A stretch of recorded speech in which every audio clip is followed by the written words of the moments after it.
Hello everyone, এখানে তোমরা একটি টাইম অ্যান্ড ওয়ার্কের প্রবলেম দেখতে পাচ্ছ। তো আমরা এই ভিডিওতে ডিসকাস করব যে এই টাইপের প্রবলেম কিভাবে আমরা সলভ করতে পারি সহজেই। তো দেখো, কোশ্চেনে বলা রয়েছে 2 pipes can fill a cistern individually in 33 minutes and 22 minutes respectively.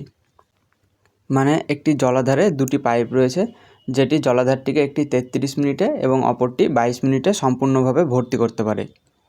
There is a pipe located at the bottom of the cistern to empty it. বলছে জলাধারটির নিচে একটি পাইপ রয়েছে যেটি জলাধারটিকে খালি করার জন্য ব্যবহার করা হয়।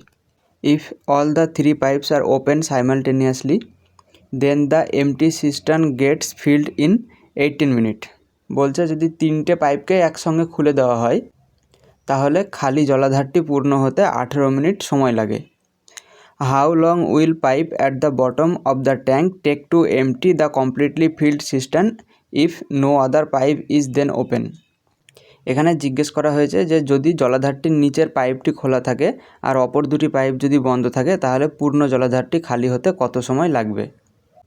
তো দেখো, আমরা ধরে নিচ্ছি একটি পাইপ এক্স যেটি 33 মিনিটে ট্যাঙ্কটিকে ফিল করতে পারে, আরও একটি পাইপ ওয়াই যেটি 22 মিনিটে ট্যাঙ্কটিকে ভর্তি করতে পারে, আর আরও একটি পাইপ হচ্ছে জেড।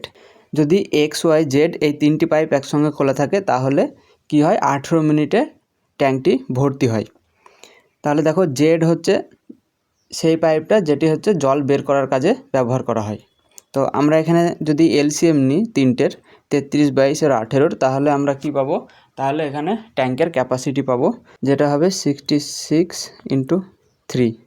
তো দেখো, এক্স পাইপের এফিসিয়েন্সি কত হবে, এক্স পাইপের এফিসিয়েন্সি হবে 6, ওয়াই পাইপের এফিসিয়েন্সি হবে 9, আর এক্স ওয়াই জেড একসঙ্গে এদের এফিসিয়েন্সি কত হবে 11।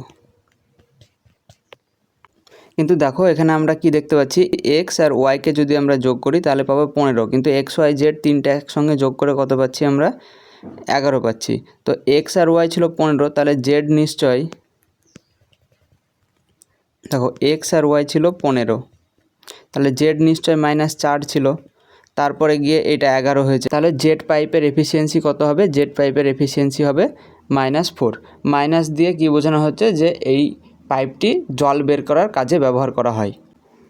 তাহলে আমাদের জিজ্ঞেস করা হয়েছিল যে বাকি দুটি পাইপ যদি বন্ধ থাকে, খালি জেড পাইপ খোলা থাকে, তাহলে সম্পূর্ণ ট্যাঙ্কটি খালি হতে কত সময় লাগবে।